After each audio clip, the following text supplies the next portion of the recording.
नमस्कार, स्वागत है आप सभी का मालवी एकेडमी के इस ऑनलाइन लर्निंग प्लेटफॉर्म पे। बीएचयू की काउंसलिंग शुरू हो चुकी है। उसके रजिस्ट्रेशन के लिए आपका पोर्टल ओपन हो चुका है, जिसमें आपके डिफरेंट स्टेप्स हैं। उसमें से एक बहुत इंपॉर्टेंट और लास्ट स्टेप है आपका प्रेफरेंस एंट्री। अब ये प्रेफरेंस एंट्री क्या है, कैसे भरना है, क्या क्या चीजें इसमें हैं, कई सारी उसमें टेक्निकल टर्म्स हैं जिसको आप नहीं जानते होगे, नहीं समझते होगे।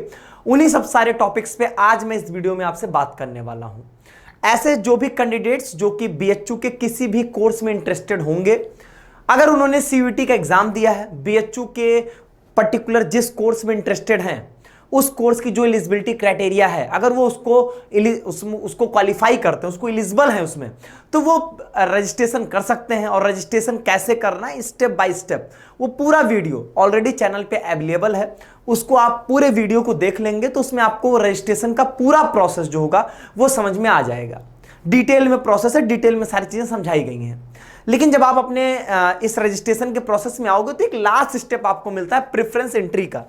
जैसे कि मैं पहले एक बार आपको दिखा देता हूं, तो ताकि आपको थोड़ा सा क्लैरिटी ज्यादा हो जाएगी।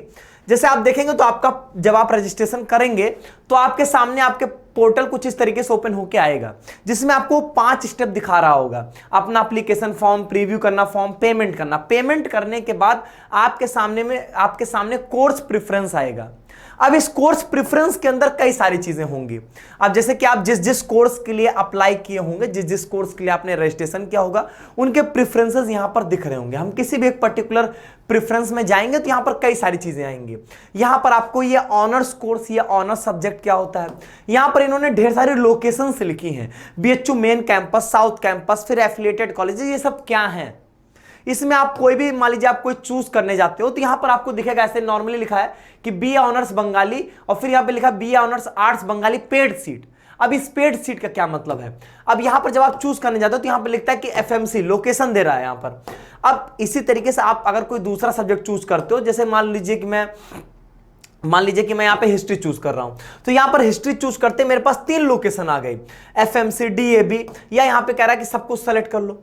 अब यहां पर यही तो बात आती है कि आखिर ये सब चीजें हैं क्या, ये एफएमसी क्या है, डीएवी क्या है। कई सारे ऐसे टेक्निकल टर्म्स हैं जिनमें हमको या आपको समस्याएं आएंगी। तो इसी चीजों को आज हम लोग इस वीडियो में देखने वाले हैं। और आप अपने प्रेफरेंस को कैसे भरेंगे, किन बेसिस पे आप सिलेक्शन करेंगे, सारी बातें हम लोग इस वीडियो में करने वाले हैं। और सब्जेक्ट स्पेसिफिक, जैसे आर्ट्स का, सोशल का, और अगर हम बात करें आपके बीएससी मैथ्स और बीएससी बायोलॉजी की, इतने सारे कोर्सेज हैं जिनमें प्रेफरेंस जो होती है उसमें सब्जेक्ट वाइज काफी डिफरेंसेस पड़ते हैं। तो उसके आपको सेपरेट वीडियोस मिल जाएंगे जिसमें वो हम लोग सब्जेक्ट वाइज उसमें डिटेल में बात करेंगे, ठीक है। अभी यहां मैं आपको जनरलाइज्ड प्रेफरेंस एंट्री फॉर्म के बारे में बताऊंगा। सबसे पहली चीज यहां पर प्रेफरेंस एंट्री का क्या मतलब, क्या जरूरत आ गई इसको भरने की। पहले इसके लिए आपको बीएचयू का कुछ स्ट्रक्चर समझना पड़ेगा। बीएचयू में क्या है, अब ये जो हम लोग प्रेफरेंस भरते हैं वो कई सारे बेसिस पे भरते हैं। जैसे देखिए, अगर आप मान लीजिए आप बीए करना चाहते हैं तो बीए आपके 2 कोर्सेज हैं, एक बीए ऑनर्स आर्ट्स होता है, एक बीए ऑनर्स सोशल साइंस होता है। अब उसमें ढेर सारे सब्जेक्ट्स होते हैं।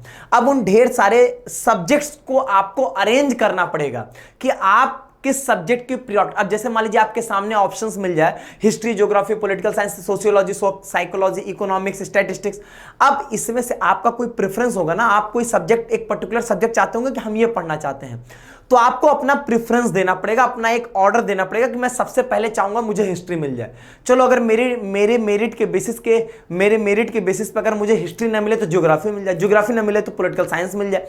ऐसे आप अपना एक ऑर्डर सेट करते हैं। अब सब्जेक्ट के बेसिस पे चलिए, कई सारे सब्जेक्ट्स हो गए तो आपको अपना ऑर्डर सेट करना पड़ गया। अच्छा, ऐसे कई कोर्सेज होंगे, जैसे बीएससी ऑनर्स एग्रीकल्चर है, उसमें कोई सब्जेक्ट की प्रेफरेंस नहीं है। बीकॉम है, कोई सब्जेक्ट की प्रेफरेंस नहीं। बीएलएलबी है, कोई सब्जेक्ट की प्रेफरेंस नहीं है। लेकिन बीएससी मैथ्स में सब्जेक्ट की प्रेफरेंस है, क्योंकि वहां पे कई सारे सब्जेक्ट्स आ जाते हैं। उसमें आपका physics, chemistry, maths, biology, geology, geography, computer science, कई सारे सब्जेक्ट्स हैं। तो वहां पर आपको अपना एक प्रेफरेंस ऑर्डर देना पड़ेगा कि आप कौन सा ऑनर सब्जेक्ट पढ़ना चाहते हैं। ये तो हो गई आपके सब्जेक्ट के बेसिस पे बात। तो इसलिए प्रेफरेंस एंट्री आपको भरना है। एक तो बात ये हो गई। दूसरा होता है कि बीएचयू में क्या है कि बीएचयू का अपना मेन कैंपस है, इसके साथ साथ इसके एफिलिएटेड कॉलेजेस हैं। मैं उनकी चर्चाएं अभी करूंगा, उनके बारे में मैं अभी बात करूंगा आपसे। तो बात आएगी कि आप किस में पढ़ना चाहते हो, मेन कैंपस में कि एफिलिएटेड कॉलेज में, कहां पढ़ना चाहते हो, आपको अपना एक प्रेफरेंस देना पड़ेगा। वही सारी चीजें हैं। और दूसरी एक चीज होती है यहां पर, वो होती है आपकी रेगुलर और पेड सीट। अभी मैं भी बताता हूं, कई लोगों को लगता है कि पेड सीट मतलब ये होगा कि हम ज्यादा पैसा दे देंगे तो हमारा यहां पर एडमिशन सिक्योर हो जाएगा। ऐसा बिल्कुल भी नहीं होता है। क्या डिफरेंस है रेगुलर और पेड सीट में? और अगर ये बात तो होती है कि पेड सीट में ज्यादा फीस लगती है, तो वो फीस कितनी ज्यादा लगती है, कितना एक्स्ट्रा फीस हमको पे करना पड़ता है, उसकी बातचीत हम लोग यहां पर करेंगे। तो आपके अगर हम बात करेंगे टोटल तो आपके प्रेफरेंस एंट्री में 3 चीजों का विशेष महत्व होता है। एक ऑनर्स सब्जेक्ट का प्रेफरेंस, जो कि यहां पर विशेष तौर पे BA honour, BA arts, BA social science, BSc maths और बीएससी बायोलॉजी, 4 कोर्सेज के अलावा किसी और कोर्स में आपको ये ऑनर्स सब्जेक्ट की प्रेफरेंस की आवश्यकता नहीं पड़ती है। रेगुलर और पेड सीट, ये आपको भी मैं बताऊंगा इसमें क्या डिफरेंसेस होते हैं। और फिर होता है आपके यहां पर लोकेशन का प्रेफरेंस। 1 बाय 1 मैं यहां पर एक एक आपको पहले मैं डिटेल करता हूं। सबसे पहले यहां पर जानना ये जरूरी है कि ऑनर्स सब्जेक्ट का क्या मतलब हुआ। अभी आपको जो प्रेफरेंस सेट करना है वो ऑनर्स सब्जेक्ट का प्रेफरेंस सेट करना है। ये क्या होता है, देखिए, आप जब यहां पर ग्रेजुएशन करेंगे तो आपको 3 सब्जेक्ट टोटल अलॉट होगा। जैसे आप एडमिशन लेंगे तो टोटल आपको 3 सब्जेक्ट मिलेगा। मैं एग्जांपल ले लेता हूं, मान लीजिए मैं किसी भी स्टूडेंट्स को ले लेता हूं जिसका मान लीजिए जिसके पास 3 सब्जेक्ट मिल गया। मान लीजिए आपको मिल गया हिस्ट्री, आपको यहां पे मिल गया पॉलिटिकल साइंस और यहां पे मिल गया आपको सोशियोलॉजी। ठीक है, 3 सब्जेक्ट आपको मिल गए। आपको मिलेंगे 3 सब्जेक्ट। इन 3 सब्जेक्ट को आपको 2 साल पढ़ने हैं। मतलब आपका बीए मान लीजिए आपका है तो ये 3 साल का होता है, 1 2 3। अब इसमें आपको पहले 2 साल जो होगा ना, ये तीनों सब्जेक्ट आपको पढ़ने होंगे, इक्वल वेटेज के साथ तीनों सब्जेक्ट आपको पढ़ने होंगे। अब इन 3 सब्जेक्ट में से एक आपका ऑनर्स सब्जेक्ट होगा। मान लीजिए कि आपका हिस्ट्री जो है वो ऑनर्स सब्जेक्ट है, तो ये जो हिस्ट्री जो ये ऑनर्स सब्जेक्ट है आपका, तीसरे साल सिर्फ आप यही पढ़ेंगे और कुछ नहीं पढ़ेंगे। तीसरे साल जो आपका लास्ट ईयर होगा, सिर्फ आप अपने ऑनर्स सब्जेक्ट को पढ़ रहे होंगे। सारे पेपर्स आपके जो भी होंगे वो सिर्फ इसी हिस्ट्री सब्जेक्ट के ही होंगे। बाकी ये दोनों सब्जेक्ट आपके छूट जाएंगे। जैसे मैं बीएससी में बात करूं, मान लीजिए किसी बच्चे के पास सब्जेक्ट है पीसीएम, मतलब फिजिक्स मैथ्स केमिस्ट्री, और मान लीजिए उसका केमिस्ट्री जो है वो ऑनर्स सब्जेक्ट है, तो पहले 2 साल तो उसको फिजिक्स केमिस्ट्री मैथ तीनों पढ़ना होगा। जो तीसरा साल होगा उसको सिर्फ केमिस्ट्री पढ़ना होगा। इसी तरीके से अगर किसी का फिजिक्स ऑनर्स है तो उसको तीसरे साल सिर्फ फिजिक्स पढ़ना होगा। अल्टीमेटली जो आपका 3rd ईयर होगा उसमें आप सिर्फ अपना ऑनर्स सब्जेक्ट पढ़ रहे होंगे, स्पेशलाइजेशन आपका उस सब्जेक्ट में हो रहा होगा और फर्दर आपके कैरियर ऑप्शंस भी उसी सब्जेक्ट से आपके ओपन हो जाते हैं। तो बहुत इंपॉर्टेंट होता है कि आप अपने ऑनर्स सब्जेक्ट का सिलेक्शन बहुत ही तरीके से करें। अभी मैं इसकी बात भी करूंगा कि हम लोग अपने प्रेफरेंस के लिए जो सिलेक्शन करना है, अब जैसे ये सिलेक्शन करना होगा ना कि हमें कौन सा ऑनर सेलेक्ट करना है, इसकी बात हम करेंगे। लेकिन आपको अलग अलग वीडियोस मिलेंगी कोर्स वाइज, तो उसमें हम लोग डिटेल में डिस्कशन भी कर रहे होंगे। अब दूसरी चर्चा आती है यहाँ पे रेगुलर और पेड सीट की प्रेफरेंस। आप अभी प्रेफरेंस एंट्री अपनी देखोगे तो उसमें ऐसे लिखा होगा regular seat then paid seat, regular paid. अब ये बात क्या हो जाती है, ये रेगुलर और पेड सीट में क्या डिफरेंसेस हैं? देखिए, है क्या यहां पर कि बीएचयू में आपके जितने टोटल नंबर ऑफ सीट्स हैं, मान लीजिए कि आपके टोटल 100 सीट्स हैं आपके कोर्स में, सपोज करिए, तो क्या होता है कि 15% एक्स्ट्रा सीट्स होती हैं। 15% एक्स्ट्रा सीट्स मतलब 100 में 100 का 15% कितना होगा, 15, तो 100 + 15 सीट्स आपको और मिलेंगी। ये जो 15 सीट्स होती है ये कहलाती है पेड सीट। तो आपकी जो रेगुलर सीट है उसमें कोई फर्क नहीं आएगा। अब बात आई रेगुलर सीट और पेड सीट में क्या डिफरेंस है। देखो, बेसिक डिफरेंस ये है कि रेगुलर सीट की जो फीस होगी वो कम होगी, पेड सीट की फीस ज्यादा होगी। रेगुलर सीट की फीस मान लीजिए कि आपकी ऑन एन एवरेज हम मान के चले ऐसे कि 3000 रुपए पर एनम है, 3000 रुपए, ठीक है।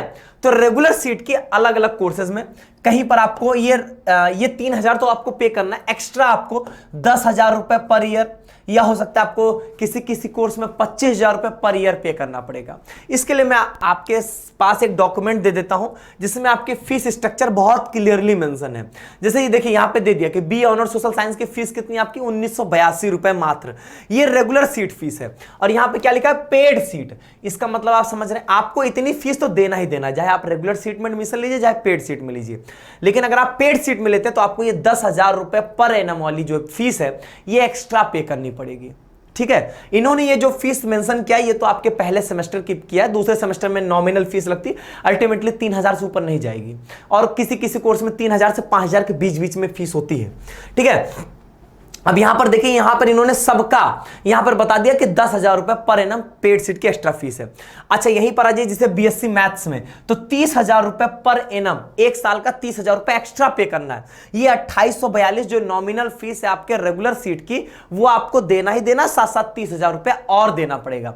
यही डिफरेंस होता है। बाकी कोई फैसिलिटीज में, पढ़ाई लिखाई में बच्चों को अलग से कोई बैचेज चलते हैं, अलग कोर्सेज हैं, कुछ नहीं है, सब साथ में बैठते हैं, चाहे रेगुलर वाला हो चाहे पेड वाला हो, बस फीस देते समय यही डिफरेंस आ जाएगा। ये 30,000 रुपए आपको एक्स्ट्रा देना पड़ेगा। और यहां पर कुछ ऐसे भी बीएससी मैथ्स में कुछ ऐसे कोर्सेज होंगे जहां पर आपको पेड सीट 45,000 रुपए एक्स्ट्रा देना पड़ेगा। अच्छा, कुछ स्पेशल कोर्सेज होते हैं, उनकी फीस आपकी कुछ अलग होगी। जैसे बीएससी ऑनर्स एग्रीकल्चर है, ये रेगुलर फीस प्लस 5,000 रुपए स्पेशल कोर्स की फीस एक्स्ट्रा पे करनी होगी। मतलब ये कोई रेगुलर सीट में भी एडमिशन लेगा बीएससी एग्रीकल्चर में, तो उसकी 5 + 3 लगभग 8,500 रुपए फीस लगेगी। अगर पेड सीट में एडमिशन हुआ तो 20,000 रुपए और देना पड़ेगा, ठीक है। ये चीज होती है यहां पर। इसी तरीके से यहां पर ये पूरा फीस स्ट्रक्चर लिखा, अलग अलग कोर्सेज का, आप आराम से देख सकते हो। नीचे आओगे आप तो इनके जो एफिलिएटेड कॉलेजेस हैं, वो एफिलिएटेड कॉलेजेस की भी फीस यहां पर आपकी क्लियरली मेंशन की गई है कि उनकी रेगुलर फीस कितनी है और पेड सीट की फीस कितनी है, बहुत क्लियरली कोर्स वाइज एकदम आराम से मेंशन की गई। आप आराम से किसी भी कोर्स के यहां पे देख सकते हो। कुछ स्पेशल कोर्सेज होंगे तो उनकी स्पेशल कोर्स की फीस अलग से होगी, वो यहां पर आप देख सकते हो, वो मेंशन है आपकी, ठीक है। अच्छा, कई ऐसे कोर्सेज मिलेंगे जैसे बीएलएलबी का कोर्स होगा, तो वहां पर कोई पेड सीट उठ नहीं है, ठीक है, तो वहां पे कोई पेड सीट उठ की फीस नहीं लगेगी। जैसे बीएलएलबी में देखो यहां पे, तो यहां पर ये स्पेशल कोर्स है, तो 60,000 रुपए पर एनम की एक्स्ट्रा फीस तो इनकी वैसे ही लग रही है, तो यहां पर कोई नीड नहीं आपको कि आपको कोई पेड सीट का यहां पर प्रोविजन है ही नहीं, क्योंकि ऑलरेडी फीस इनकी काफी ज्यादा है। तो 2282 रुपए आपकी एक तो लगेगी यहां पर, सॉरी 2282 रुपए आपकी रेगुलर वाली फीस प्लस 60,000 रुपए ये आपकी स्पेशल कोर्स फीस लगती है, ठीक है। तो कुछ इस तरीके का बस कुल मिला के अगर हम बोलेंगे तो फीस का ही डिफरेंस आता है, बाकी एज सच कोई डिफरेंस नहीं। अच्छा, हम क्यों ज्यादा फीस देके पेड सीट में एडमिशन लें, हमें रेगुलर में ही मिल रहा हो तो हम रेगुलर में ही ले लेंगे, बिल्कुल सही बात है ये। अब देखिए यहां पर एक बात समझिएगा, होता क्या है कि रेगुलर सीट से कट ऑफ जो होती है पेड सीट की थोड़ी कम जाती है।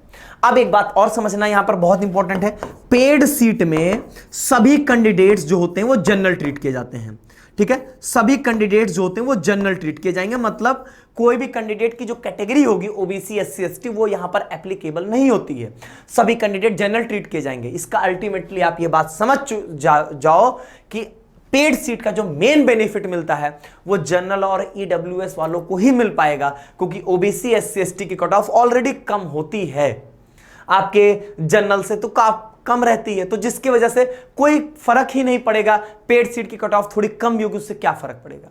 तो अल्टीमेटली पेड सीट जो होती है उसमें सारे कैंडिडेट जनरल ट्रीट किए जाएंगे, और आपके जो जनरल वाली कट ऑफ होती है वहीं से कट ऑफ थोड़ी डाउन होती है। अब डाउन होने मतलब बहुत ड्रास्टिक डाउन नहीं होगी, जैसे कि मान लीजिए, अब एक बात मैं भी बता दूं, हर कोर्स टू कोर्स वेरी भी करती है चीजें। जैसे बीएससी में फीस ज्यादा है तो वहां पर पेड सीट की कट ऑफ कम जा जाती, मतलब डिफरेंस जो होता है वो ज्यादा होता है। वही अगर आप बीए में जाओगे, चूंकि वहां पे पेड सीट की फीस कम है, तो वहां पे रेगुलर सीट और पेड सीट की कट ऑफ पे बहुत बड़ा डिफरेंस आपको देखने को नहीं मिलेगा।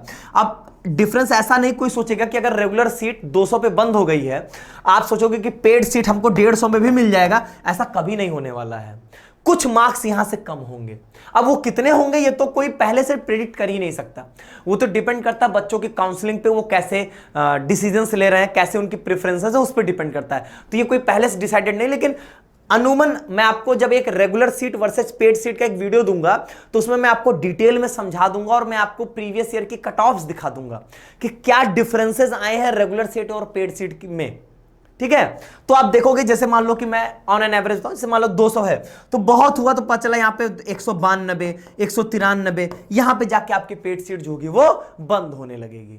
कई बार हम लोग पेड सीट इसलिए भी ले लेते हैं, हमको अच्छा कॉम्बिनेशन मिल जाता है, अच्छा ऑनर सब्जेक्ट मिल जाता है। अभी मैं आपको बताऊं, जैसे अभी आपको जो प्रेफरेंस बनना है वो सिर्फ अपने ऑनर सब्जेक्ट का प्रेफरेंस बनना है कि कौन सा ऑनर सब्जेक्ट को आप टॉप प्रायोरिटी देना चाहते हो। जब आप, इस बार इन्होंने ये रूल चेंज कर दिया ना, तो पिछली बार इसका मेथड अलग था, इस बार आपको क्या होगा कि जब आपको ऑनर सब्जेक्ट अलॉट हो जाएगा कि आपको ये पर्टिकुलर ऑनर सब्जेक्ट मिल गया, उसके बाद आपको उस ऑनर सब्जेक्ट के कॉम्बिनेशंस मिलेंगे।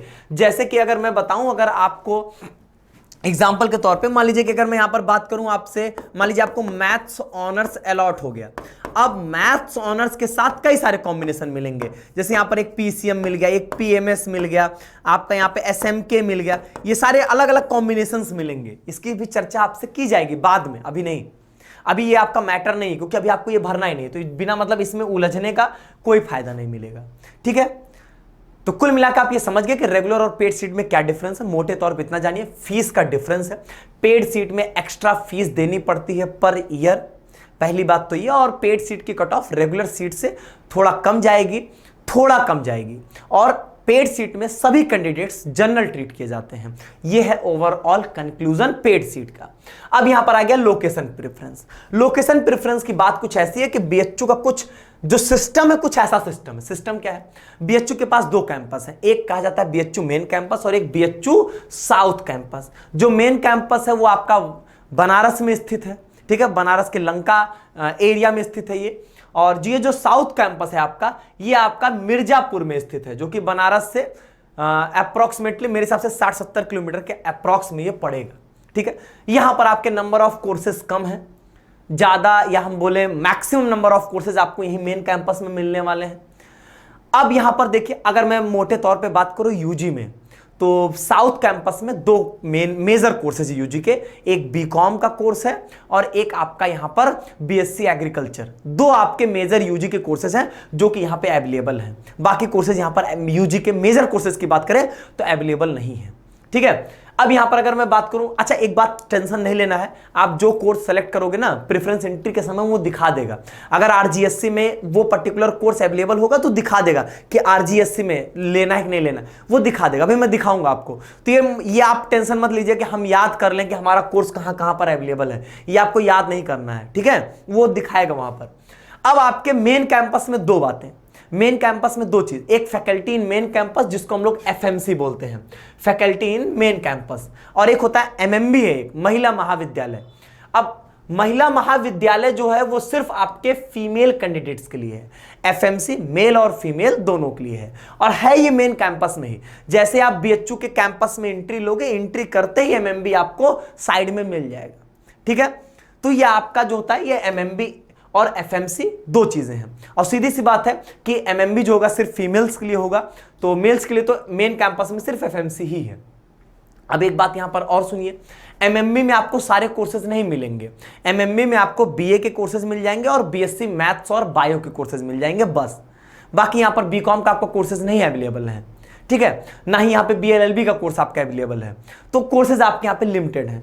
अब यहां पर देखिए, एफिलिएटेड कॉलेज का क्या मतलब हो गया कि आपके यूनिवर्सिटी से एफिलिएटेड कॉलेजेस कुछ होते हैं जो कि आपके मेन कैंपस से अलग होंगे, लेकिन बनारस सिटी में ही अवेलेबल हैं। ये 4 कॉलेजेस हैं आपके बीएचयू से एफिलिएटेड। बीएचयू के एफिलिएटेड कॉलेज से पढ़ने का मतलब बस इतना होगा कि आपको मेन कैंपस की जो फैसिलिटीज हैं वो आपको नहीं मिलेंगी। बाकी जो भी चीजें हैं, जैसे आप जब चाहे वो मेन कैंपस का बच्चा, चाहे वो आपका एफिलिएटेड कॉलेज का बच्चा हो, दोनों को डिग्री जो मिलेगी वो बीएचयू की ही मिलेगी। बनारस हिंदू यूनिवर्सिटी ही लिखा रहेगा, उसमें ये नहीं लिखा रहेगा कि आपको हम डीएवी की डिग्री दे रहे हैं, ऐसा नहीं होगा। तो इसलिए डिफरेंस जो पड़ता है यहां पर, वो डिफरेंस यही है कि आपको फैसिलिटीज का डिफरेंस आएगा, कैंपस के इन्वायरमेंट का डिफरेंस आएगा, यही सारे डिफरेंसेस हैं। बाकी अगर मैं एक्चुअल में एक लाइन में कंक्लूजन दूं, तो अगर आप पढ़ाई की बात करोगे तो पढ़ाई में आपको डिफरेंसेस नहीं मिलने वाले हैं। पढ़ाई आपको दोनों जगह बहुत अच्छी मिलने वाली है, उसके लिए आप निश्चिंत रहें। ठीक है, तो इसमें कोई डाउट वाली बात नहीं है। अब मैं इन कॉलेजेस के बारे में बता देता हूं। देखिए, ये इसमें पहली बात तो मैं बताऊं, 3 कॉलेजेस तो सिर्फ फीमेल के लिए हैं। इसमें आपका एएमपीजी, वीकेएम और वीसीडब्ल्यू। एएमपीजी आपका आर महिला पोस्ट ग्रेजुएट कॉलेज, वीकेएम आपका वसंता कन्या महाविद्यालय, और बीसीडब्ल्यू जो है आपका वो है Vasanta college for the women. ये 3 तो सिर्फ फीमेल के लिए हैं। और यहां सब अगर मैं बात करूंगा तो आपको यहां पर मोटे तौर पे बीए के कोर्सेज और बीकॉम के कोर्सेज मिलेंगे। बाकी यूजी के और कोई कोर्सेज, बीएससी का कोई कोर्स यहां पर अवेलेबल नहीं है। डीएवी ये आपके मेल और फीमेल दोनों के लिए अवेलेबल होगा। और ये जो डीएवी होगा यहां पर आप जो है यहां पर भी आपको बीए और बीकॉम के ही कोर्सेज मिलेंगे। बीएससी के कोर्सेज यहां पर आपको अवेलेबल नहीं है, ना ही बीएलएलबी का कोर्स अवेलेबल है। ठीक है, तो मोटे तौर पे बीए और बीकॉम के लिए ही आपके एफिलिएटेड कॉलेजेस जो है वो अच्छे से अवेलेबल हैं। ठीक है, अब बीए की बात करेंगे तो बीए आपको यहां पर मिल जाएगा और यहां पर मिल जाएगा, यहां पर आपको बीए नहीं मिलने वाला है। बीकॉम सब जगह मिल जाएगा। बीएससी सिर्फ आपको यहीं मिलने वाला है और बीएससी कहीं नहीं मिलेगा, सिर्फ आपके मेन कैंपस में बीएससी है, बाकी बीएससी कहीं पर अवेलेबल नहीं है। ये था अब बीएलएलबी भी आपका सिर्फ मेन कैंपस में ही एफएमसी ही है, उस एमएमबी भी नहीं है। ठीक, तो इस तरीके से आपका ओवरऑल पूरा डिस्ट्रीब्यूशन है। बीएससी एग्रीकल्चर आपको मेन कैंपस, एफएमसी और आरजीएससी 2 जगहों पे मिल जाएगा। तो ये आपका ओवरऑल लोकेशन वाइज बातें हो गई, जिसका आपको प्रेफरेंस अपने प्रेफरेंस एंट्री में देना है। अब यहां पर बात यह आएगी कि हमको यह समझ में आ गया कि हमको प्रेफरेंसेस अपने किन किन बेसिस पे भरने हैं। अब बात आएगी कि हम कैसे सिलेक्शन करें, कैसे चूज करें। यहां पर देखो, सबसे पहली और सबसे मोस्ट इंपॉर्टेंट बात यह होती है कि अपने प्रेफरेंस को सेलेक्ट करते समय सबसे पहली चीज, अगर आप जिस प्रोग्राम के लिए चूज किए हो अगर उसमें डिफरेंट सब्जेक्ट्स हैं तो पहली चीज आप अपने सब्जेक्ट को प्रायोरिटी दो। एक बात समझिएगा कि आप अगर अपने ऑनर्स सब्जेक्ट की प्रायोरिटी सही से नहीं सेट किए तो आप झेल जाओगे। मान लीजिए कि आपको एफएमसी में ऐसा सब्जेक्ट मिल गया मेन कैंपस में जिस सब्जेक्ट में आपका कोई इंटरेस्ट नहीं है, आप नहीं पढ़ पाओगे उस सब्जेक्ट को। आपको पता है कि वो सब्जेक्ट मेरे बस की बात नहीं पढ़ना, और तब भी आप उस सब्जेक्ट को इसलिए ले क्योंकि वो हमको मेन कैंपस में मिल रहा है, तो वो 3 साल आपके बर्बाद हो जाएंगे, किसी काम का नहीं है। आपको अपने मन का सब्जेक्ट, आपके इंटरेस्ट का सब्जेक्ट अगर मिल रहा है, भले वो एफिलिएटेड कॉलेज मिल रहा है, तो वो बेटर है। तो ये तो बात हो गई जब हम लोग सब्जेक्ट को सेलेक्ट कर, मतलब जब चूज कर रहे होंगे। अभी जो आप अपना प्रेफरेंस भर रहे होंगे, अगर आपको अपना ऑनर सब्जेक्ट जब डिसाइड करना है, इसमें 2 चीजें देखिएगा। एक यहां पर सबसे पहली चीज यहां पर स्कोप देख लीजिएगा और दूसरा यहां पर देख लीजिएगा एरिया ऑफ इंटरेस्ट। ये आपको ज्यादा सोचना नहीं है, ये हम लोग आपको सजेस्ट करेंगे। आपको जब हम कोर्स वाइज अलग अलग बात करेंगे, बीए की अलग बात करेंगे, बीएससी की अलग बात करेंगे, और कहीं सब्जेक्ट की मैटर ही नहीं करता है। बीकॉम, बीएलएलबी इन सब में कोई मैटर ही नहीं करता, तो उसमें कोई लोड नहीं है। तो ये हम आपको बताएंगे कि आपको सबसे पहली चीज तो सब्जेक्ट के स्कोप पता होने चाहिए। स्कोप पता होने के बाद ये चेक कर लीजिएगा क्या आपका भी इंटरेस्ट है या नहीं है। कि स्कोप तो बहुत शानदार है, पता चला कि आपको पता है कि स्टैट्स का स्कोप बहुत तगड़ा है, 12th में कभी मैथ्स पढ़ी नहीं है और आपने ले लिया यहाँ पे, तो आप झेल जाओगे। ऐसे काम, ऐसी गलती नहीं करनी है। ठीक है, तो ये चीज समझिएगा कि स्कोप और एरिया ऑफ इंटरेस्ट दोनों चीजों को देखते हुए अपने ऑनर सब्जेक्ट का डिसीजन लेंगे। और अगर हम यहां पर बात करेंगे रेगुलर और पेड, तो सीधी सी बात है कि आप पहले अपने रेगुलर सीट को प्रेफरेंस दे दीजिएगा, देन पेड सीट को प्रेफरेंस दे दीजिएगा। और इसमें एक बात यह भी होती है, कई बार होता है कि हम सब्जेक्ट पे एकदम अडिग हो जाते हैं कि मुझे कुछ भी हो जाए, मुझे पढ़ना तो हिस्ट्री ऑनर्स ही है। अगर आपने ऐसा डिसाइड कर लिया है मुझे हिस्ट्री ऑनर्स पढ़ना ही पढ़ना है, तो हिस्ट्री ऑनर्स को पहले रेगुलर सीट की प्रायोरिटी दो, फिर यहां पे पेड सीट, फिर ऐसे दे दो ना, हिस्ट्री ऑनर्स रेगुलर सीट और फिर हिस्ट्री ऑनर्स पेड सीट। इससे क्या हो जाएगा कि आपको रेगुलर या पेड कहीं पर मिलना होगा तो आपको हिस्ट्री ऑनर्स मिल तो जाए। भले आपको इससे कोई फर्क नहीं पड़ता है कि 10,000 रुपये एक्स्ट्रा पे करना, मुझे नहीं उससे दिक्कत है, मुझे चाहिए हिस्ट्री ऑनर्स। तो इस तरीके से आप अपना प्रेफरेंस देंगे तो कई सारे बेसिस बनेंगे वहां पे। ऐसे ही लोकेशन में है, तो लोकेशन में भी ऐसी ही बात है, सीधी सी बात है, ये सबका प्रेफरेंस ऐसा ही होता है कि पहले मेन कैंपस देन आपका एफिलिएटेड कॉलेज, यही सबकी प्रेफरेंसेस होती हैं। तो मेरे हिसाब से भी आपकी भी प्रेफरेंस यही होने वाली होगी कि पहले आप मेन कैंपस देन आप यहाँ पे एफिलिएटेड कॉलेज को प्रेफरेंस देंगे। ठीक है, लेकिन अब इसमें भी कई सारी बातें हैं, जैसे कि मान लीजिए आप हिस्ट्री ऑनर्स ही पढ़ना चाहते हैं तो आप history honours main campus, regular paid, और उसके बाद आप हिस्ट्री ऑनर्स किसका दे देंगे, एफिलिएटेड कॉलेज का दे देंगे कि मुझे एफिलिएटेड में ही मिल जाए लेकिन मुझे चाहिए तो हिस्ट्री ऑनर्स ही चाहिए। अगर आपकी ऐसी प्रेफरेंस है तो आप इस तरीके से प्रेफरेंस भरेंगे। लेकिन इसमें बहुत वेरिएशंस होती हैं। इसमें आपको हम क्या करेंगे, कई सारे क्वेश्चंस दे देंगे कि भैया देखो आप अपना डिसीजन इन बेसिस पे ले लेना। हम आपको बेसिस तैयार करके दे देंगे, बाकी आपको डिसीजन लेना आपका काम होगा। वहां पर हम आपको पूरी मदद करेंगे, पूरी आपको गाइडेंस देंगे, लेकिन अल्टीमेटली आपका क्या इंटरेस्ट है वो हम नहीं डिसाइड कर सकते ना, ये चीज आपके, लेकिन आपको हम सलाह पूरी देंगे और पूरा आपको डिसीजन लेने के लिए जितने इंपॉर्टेंट स्टेप्स हैं वो सारी चीजों की जानकारी आपको होगी। अब डिसीजन लेना, फिर फाइनल डिसीजन लेना आपकी जिम्मेदारी होगी। ठीक है। बाकी किस बेसिस पे आपको अपना प्रेफरेंसेस भरने हैं, क्या आपके लोकेशन के प्रेफरेंसेस होने चाहिए, सारी बातें वो हम लोग आपसे करेंगे, ठीक है। तो उसके लिए आपको परेशान नहीं होना है। अब यहां पर मैं आपको एक बार प्रेफरेंस एंट्री भर के भी दिखा देता हूं ताकि आपका वो भी डाउट क्लियर हो जाए। यहां पर देखिए, अब जैसे कि मान लीजिए, चलिए इसी में हम लोग भर लेते हैं। जैसे ये है BA honours arts, BA honours social science. तो बीए ऑनर्स आर्ट्स अलग है, सोशल साइंस अलग है। आर्ट्स में आपके मेनली लैंग्वेज वाले कोर्सेज आते हैं और सोशल में आपके बेसिकली ह्यूमैनिटीज वाले कोर्सेज, जैसे ये सब history, geography, political science, economics, ये सब आते हैं, ठीक है। अब यहां पर देखिए, आपको कुछ नहीं, यहां पर इन्होंने देखिए बहुत क्लियर दिया है, जो भी ऑनर सब्जेक्ट हैं उनका नाम लिखा है, फिर ये जो कुछ नहीं लिखा वो आपके रेगुलर सीट है, और जिसमें पेड सीट लिख दे वो आपकी पेड सीट है, ठीक है। तो आपको अपने ऑनर्स वाइज, जैसे कि मान लीजिए मुझे हो गया कि मुझे आर्ट्स नहीं, मुझे पहले सोशल साइंस चाहिए। अब सोशल साइंस में क्या चाहिए आपको, सबसे पहले ज्योग्राफी चाहिए तो ज्योग्राफी ले लो आप। अब ज्योग्राफी जो है वो सिर्फ एफएमसी में अवेलेबल है, इसीलिए सिर्फ एफएमसी ऑप्शन दे रहा है और कहीं अवेलेबल नहीं है। ये आपको एमएमबी में नहीं मिलेगा कि ना किसी एफिलिएटेड कॉलेज मिलेगा, हमने ऐड कर दिया। अब इसके बाद मुझे क्या है, ज्योग्राफी मिल गया, मुझे ज्योग्राफी चाहिए, भले वो पेड सीट मिल जाए तो पेड सीट भी भर दो यहाँ पे, आप पेड सीट हो गया आपका यहाँ पे। अब इसके बाद यहाँ पर आपको ये हो गया कि मुझे इसका हिस्ट्री चाहिए। अब हिस्ट्री आपके पास दो जगह अवेलेबल है, एफएमसी और डीएवी। चूंकि ये जो फॉर्म भरा गया है वो एक मेल कैंडिडेट का है, तो मेल कैंडिडेट में कोई भी फीमेल वाले कॉलेजेस नहीं दिखाएगा, चाहे वो एमएमबी हो गया, बीसीडब्ल्यू हो गया, वीकेएम हो गया, कोई नहीं दिखाएगा यहाँ पे। आरजीएससी इसलिए नहीं दिखा रहा है क्योंकि वो आरजीएससी में बीए का कोर्स ही नहीं अवेलेबल है। तो एफएमसी, आपको सिर्फ एफएमसी करना है तो सिर्फ एफएमसी भर दो। अगर आपको नहीं है कि मुझे डीएबी भी भरना है तो यहाँ पे डीएबी भी ऐड कर दो इसके बाद, ठीक है। तो इस तरीके से यहाँ पर आप जो है वो आराम से अपने प्रेफरेंसेस भरते चले जाएंगे, ठीक है। अब आपको अगर कोई अपना प्रेफरेंस यहां पर ऊपर नीचे करना है तो आप अपने प्रेफरेंसेस को ऊपर नीचे भी इस तरीके से कर सकते हो, ठीक। तो ये हो गया आपके प्रेफरेंस भरने का तरीका। लेकिन मैं आपको एक सजेशन दूंगा, कोई अभी जल्दीबाजी नहीं करना है। आपको प्रेफरेंस ऐसा नहीं है कि आप पहले भर दोगे तो आपको प्रेफरेंस में पहला नंबर वाला जो है वो मिल जाएगा। प्रेफरेंस भरने में कोई जल्दीबाजी नहीं करनी है। रजिस्ट्रेशन प्रोसेस कंप्लीट करके प्रेफरेंस वाला अपना रोक के रख लो उसको। आपको वीडियोस दी जाएंगी, आपको बताया जाएगा कि आपके सिलेक्शन का बेसिस, आपके सिलेक्शन का क्राइटेरिया क्या होना चाहिए। जब वो क्राइटेरिया आपको क्लियर हो जाए उसके बाद आपको जो हमसे सलाह लेनी है वो सलाह लेने के बाद ही आप इसको फाइनलाइज करेंगे।